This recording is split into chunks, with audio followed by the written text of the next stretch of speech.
and welcome back to Wildstorm Wednesday, aka Padders. I keep botching. It's so crazy. I'm so far ahead of recording, editing, getting everything ready to go. So there's just regular easy drops. So my life eases up just a little bit. And I make a mistake. And the mistake yesterday, and I'm going to organize some of this as I'm explaining to you guys. Let's just get Future Cop LAPD off of the stack, because today's subject is, do we have, like, what? Here we go. J. Scott Campbell, but it's Thundercats. It's Wildstorm Thundercats. Say hello to Crypt and Pike, the two mascots of this table. This is the front man. This is the backup Mike. Guys, we love 90s comics, so if you're new here, we do a lot of 90s comics. And I'm just going to say, it's the best perspective in comics on the internet. We read the comics. I bring them to you.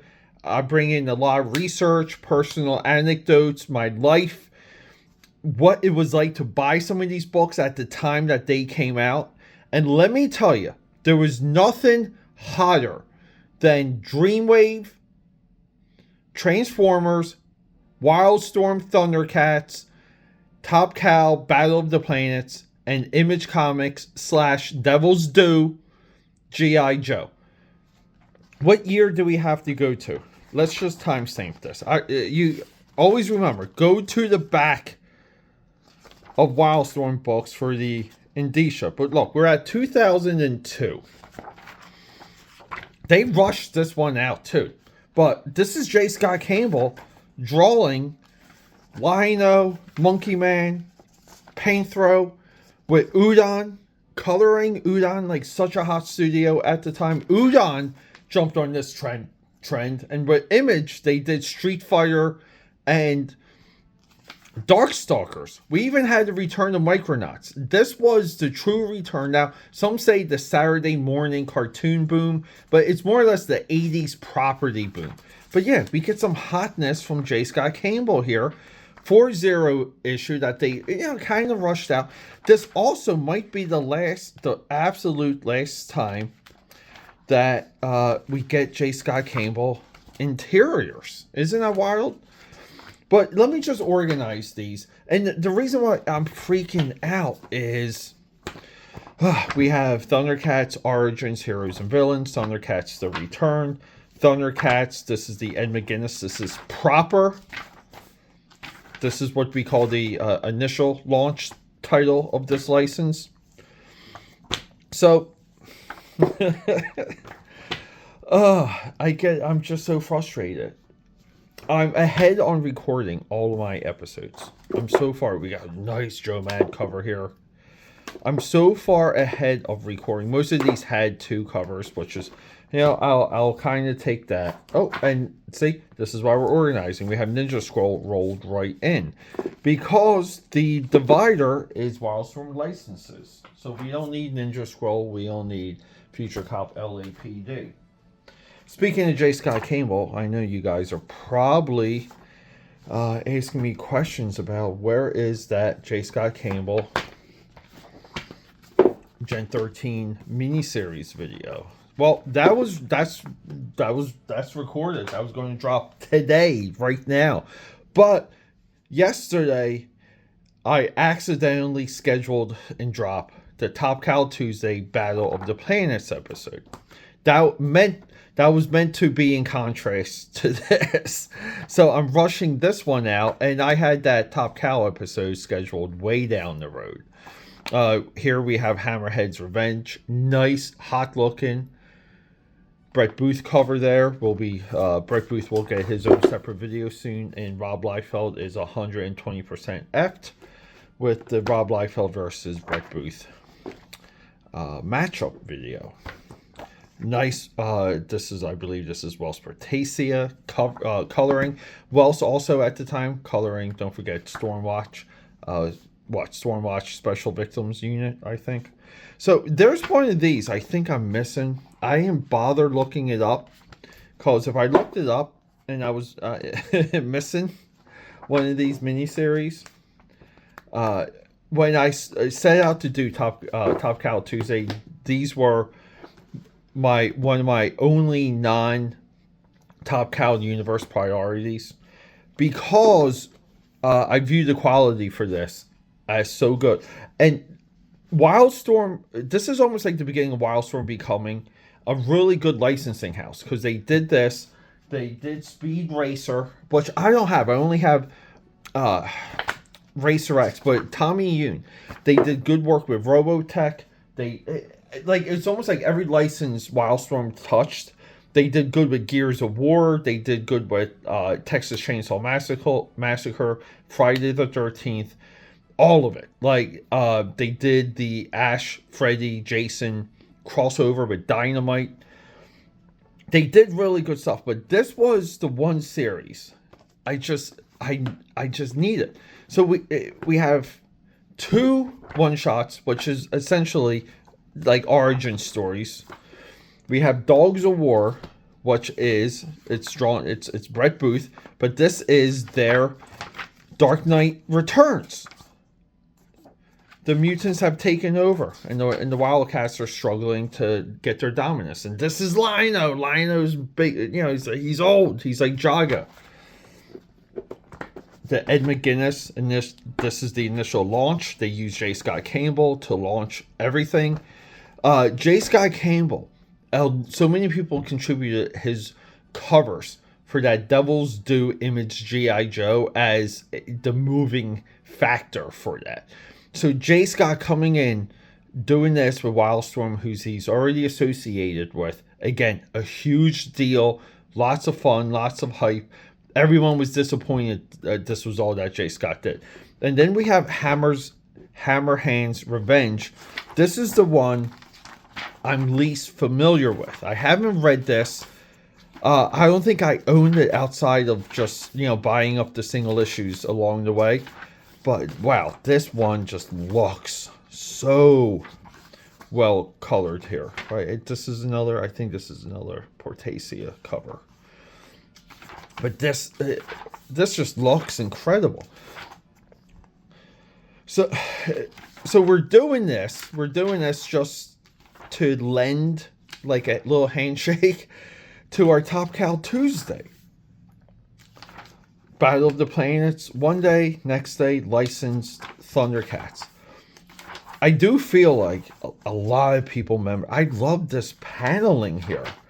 To see, when you see paneling like this, where it's repeatable in a way, it's not the artist being lazy. The artist is honing in on the rhythm of the story, and he's giving moments pages, meaning this is where Tigra gets wrapped up in the vines. Next page, Snarf, Panthro, notice something different. Next page, it gets very rudimentary, but as you're reading it, your mind's eye, as you're reading it, you're following the A, B, C, and D plots. I think this is really, I like the coloring for this a ton, but I don't know who all these characters are. Anyone that knows who this Anubis Egyptian dog dude is, let me know. I mean, I think he later shows up in Dogs of War, right?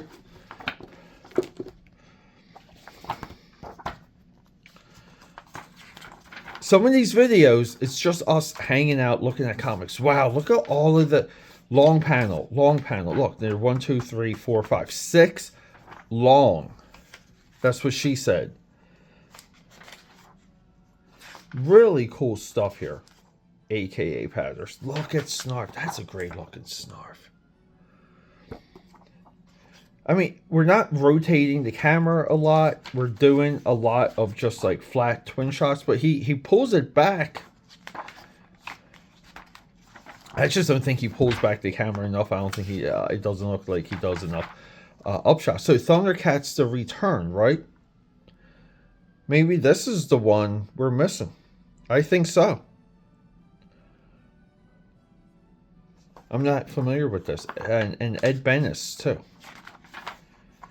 So we are missing. So maybe it's good we're doing this just so I can track it. Thundercats: The Return. I am insanely impressed with this. I mean, across the board, the quality. It was so crazy, and it's probably because so many people that were working on these books grew up in the 80s. So everyone like just gave it like nice Wells Portacio cover here too. But everyone just like gave it their all. I just feel like industry wide, everyone was one upping themselves. I was having a discussion about Ed McGuinness. How do you guys feel about Ed McGuinness? Are you Ed McGuinnessers? I am. But I was having a discussion about him, and we'll get to the cover. This cover, right? Joe Mad, like anime manga influence. Ed McGuinness, anime manga influence. But the wild thing is, though, the coloring for this too is just, guys. I apologize if my commentary is all over the place. But let your freak flag fly. Cheers to that. Look, Wily Cat on the hoverboards. But see, he did like really cool effects. But you want to say, you want to take the position that if Joe Mad never came onto the scene, let's just say he never did, would all of the focus have collapsed, right, onto Ed McGuinness? Because in my view, Ed McGuinness, he didn't want to draw anything but comics. Everything he touched, his Fighting American for Awesome Comics and Rob Liefeld, with Jeff Loeb writing that, amazing stuff. This is also one of the worst Jim Lee covers of the time, maybe of all time. The coloring and the way that they cropped this takes away from Mumbra in the background, and the Mumbra looks like it's just penciled. Very upsetting. Give me 1 second, AK Powders. We got to plug in the phone. We're dying here. Plug in the cam. Would Ed McGuinness have taken over the American comic industry if there was no Joe Madora to compare him to? Wow, look at him drawing the lunatics. But this is Hera. Wow, so McGuinness skips an issue, but look at Francisco Hera. Wow. And Francisco Hera, he did a cliffhanger book called like Monster World. We have that to do. This is cool. Look at the ponytail wrapping around the page. But this is one of the all-time substitutes. You may, I guess, if you went home, you may be a little bit disappointed, right? That this isn't Joe Mad, but you're not going to be too pissed. It's not unjarring like how Ron Lim came up over George Perez. But you had to read those issues. You really had to engage in those issues to excuse that. I think Ron Lim came out hot with that, and then later became, right, the Infinity go-to artist. Look at those pink highlights for Paint Throw. Who remembers when these were dropping? That's the question. This was must-see TV. But what a level of production here. The inking is fantastic. So, and then Dogs of War is, like we were already talking about. This is Brett Booth here. I might use this in the Rob Liefeld versus Brett Booth video.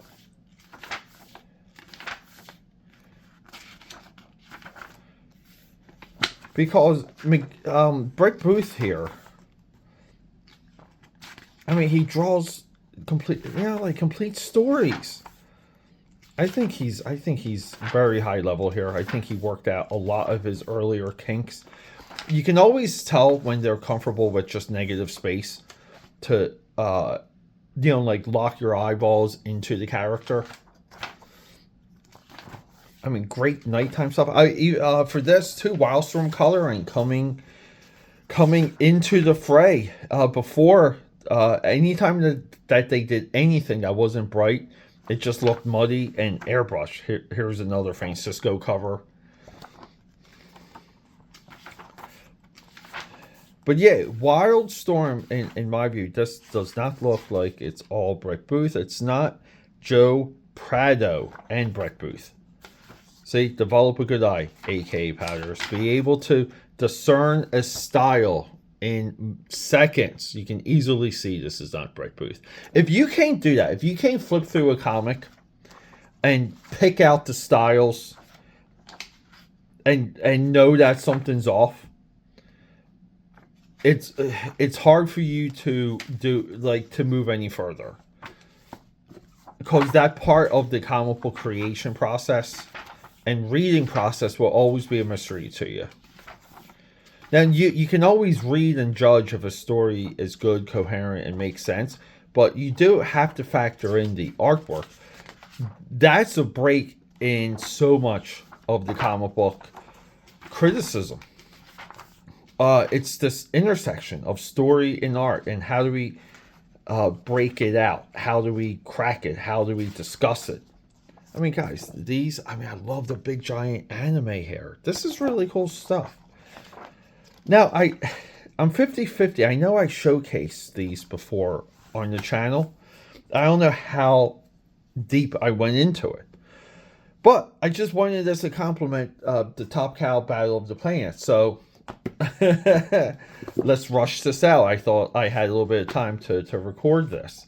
But guys, where were you when Top Cow... Well, here. Let's just reverse some of these. Where were you when Top Cow Productions was shattering the charts? Always do the series artist first if you're organizing your variant covers. See, like 3, we have McGinnis, that's our series artist, and then we have Joe Mad as the insert. Dogs of War is just so freaking cool. And I want to say, I mean, we got 2 of 5 here.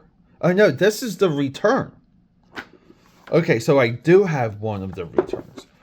How do I only have one of the return? When would I have gotten this? Or did this just fall itself? Wow. AKAPADers, I don't know if I've seen this. And I can't wait to bring you guys Ninja Boy. I consider Ninja Boy, just a little bit of a tangent here, as the last real time that that Wildstorm Productions went behind a book, hoping that book would kind of become the next industry standard book. Meaning, the industry loved it, fans loved it, the press loved it. These are nicely drawn figures here. Not a lot of backgrounds, but really cool looking stuff.